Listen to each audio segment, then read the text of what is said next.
Economista Pozo, gracias por estar con nosotros y le consulto.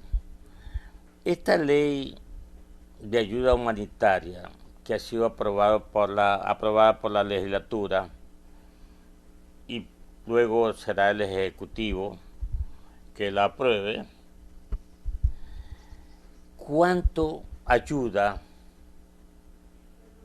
cuánto ayuda a la economía ecuatoriana y consecuentemente también a todos sus ciudadanos? Bienvenido. Buenos días, muchas gracias por la entrevista, Weber. Bueno, primero señalar que esta ley fue enviada con algunos componentes, no todos ellos fueron aprobados por la Asamblea. El componente, por ejemplo, de las contribuciones de las empresas y de las personas no fue aprobado, es más, fue pedido por el propio gobierno el que se retire esa parte del proyecto. Y lo que se aprueba, yo diría, en el centro de la ley, el corazón del mismo, tiene que ver con lo que se ha denominado el acuerdo entre las partes. ¿Qué significa esto? Esto significa adaptar a la relación laboral empleador-empleado las nuevas circunstancias del momento que está atravesando el país. Como todos sabemos, la situación es muy severa, la restricción económica va a ser muy intensa, probablemente por sobre el 10% de caída del PIB este año.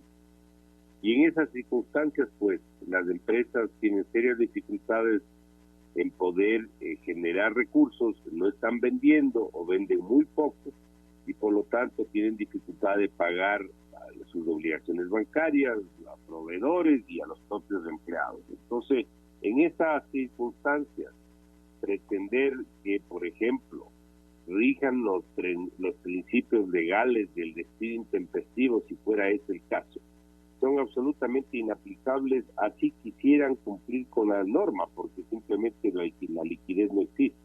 Entonces, dicho esto, a mí me parece que una ley que de alguna manera busque que el convenio entre las partes, el acuerdo amigable entre el sector de empleadores, el sector de empleados, pueda acordar principios como, por decirle, la jornada laboral menor, dada las circunstancias, entre otros elementos que contiene el proyecto de ley, me parece que es un paso positivo. No creo que resuelva todo el problema, no creo que es todo la coyuntura que vive el país que requiere, pero creo que es un paso en la línea correcta. Leyes perfectas no existen, a las leyes más perfectas se les puede tergiversar y puede generarse otra cosa, pero en principio ese es mi sentir con la ley que se acaba de enviar al Ejecutivo. 7 de la mañana, 17 minutos en Ecuador continental. Economista Mauricio Pozo. Ya los ecuatorianos conocemos los distintos diagnósticos de la economía ecuatoriana. Necesitamos es ver para adelante. Y aquí es lo más importante, porque tenemos que levantar cabeza, como se dice. Tenemos que reactivar el aparato productivo, que es lo más importante, porque las expectativas de crecimiento, usted y todos nosotros conocemos que superará de pronto el 7 u 8% en cuanto al PIB negativamente este año 2020. Entonces, ¿qué es lo que necesitamos en el aparato productivo, economista Mauricio Pozo? Nada más que dinero barato, de largo plazo y bien dirigido. ¿O no, economista?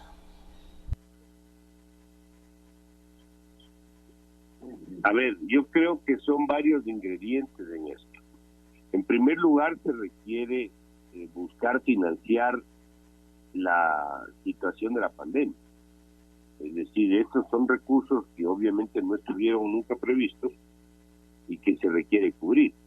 Aquí hay un costo directo involucrado y un costo indirecto involucrado. Las necesidades totales de financiamiento de este año no creo que sean menores a unos 16,000 millones de dólares. Y esto significa pues que hay que buscar fondos. Uno, el reordenamiento del gasto público para que se deje de gastar en ciertas cosas para poder dirigir fondos hacia este problema.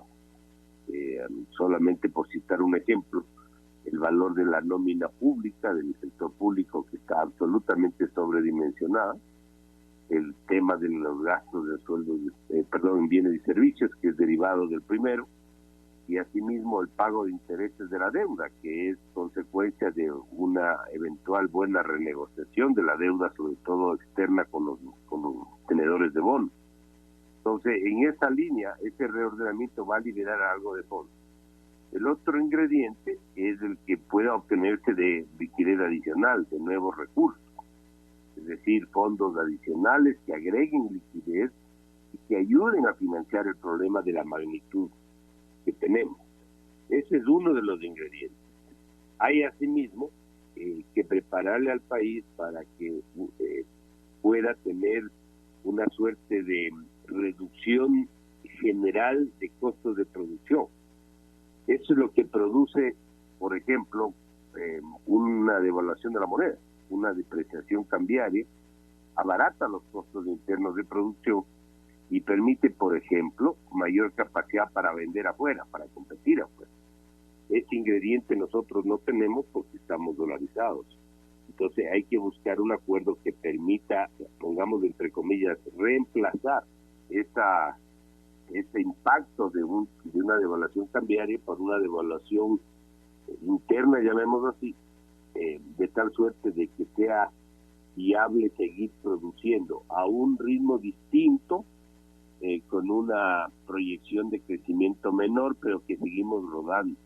Aquí lo que tenemos que entender es que el objetivo de esto, sobre todo de esta ley humanitaria, tiene que ser que el menor número de empresas quiebre y el menor número de personas se quede sin un trabajo. Y ese es un poco el espíritu sobre el cual tiene que trabajarse esto. Entonces, para responder la pregunta, se requiere el reordenamiento interno de los recursos, se requiere liquidez adicional, por otro lado, y se requiere un ingrediente que nos permita costos de producción menores. Ahí está el tema salarial, el tema de la jornada laboral, está el tema de los costos de contratación de despido, está todo lo que tiene que ver con tasas de interés, facilitación en el pago de las obligaciones, tiene que ver con tarifas, ahí está metido lo que también contiene la ley de los créditos, el tema de la seguridad social, es decir, hay una gama amplia de decisiones para poder bajar en general el costo de producción interna. 7 de la mañana, 23 minutos. Indudablemente, economista Pozo, los costos de producción para los bienes exportables son muy onerosos. Y ahí es que tiene que trabajar el gobierno para bajar los insumos, las materias primas y otros factores que inciden en el comportamiento de estos costos de producción. Porque, economista Pozo, ya hemos logrado un acuerdo con el bloque económico europeo, acabamos de aprobar el acuerdo con los Países Bajos, tenemos la Comunidad Andina de Naciones. ¿Qué nos falta? El acuerdo con los Estados Unidos, nuestro principal comprador. Entonces, ese es otro elemento que debemos tomar en cuenta para ir armando el tablado o el fichero, qué sé yo, lo que se llama todo el aparato productivo en el Ecuador. En ese orden, economista, ¿no cree usted que debemos de seguir buscando que el dinero que otorgan los bancos se abarate un poco? ¿Y cómo hacerlo? Es la pregunta a usted. Bueno, esta es una pregunta bien de fondo. Fíjese usted, los bancos tienen la obligación fundamental de cuidar el dinero de la gente, de los depositantes. Y para cuidar ese dinero necesitan utilizar los depósitos de la mejor forma. ¿Qué significa de la mejor forma? Invertir con las mayores garantías de seguridad, prestar a clientes de la forma más segura, etcétera. El momento en que los bancos empiezan a dilatar y flexibilizar el lado activo, es decir, el lado de los préstamos a los clientes de una manera demasiado, yo diría, excesiva, lo que están haciendo es generándole un problema a la propia institución, porque eso le va a provocar un nivel de provisiones alto, eso va a ir contra patrimonio y esto puede afectar el financiamiento, es decir, el otro lado del balance, que es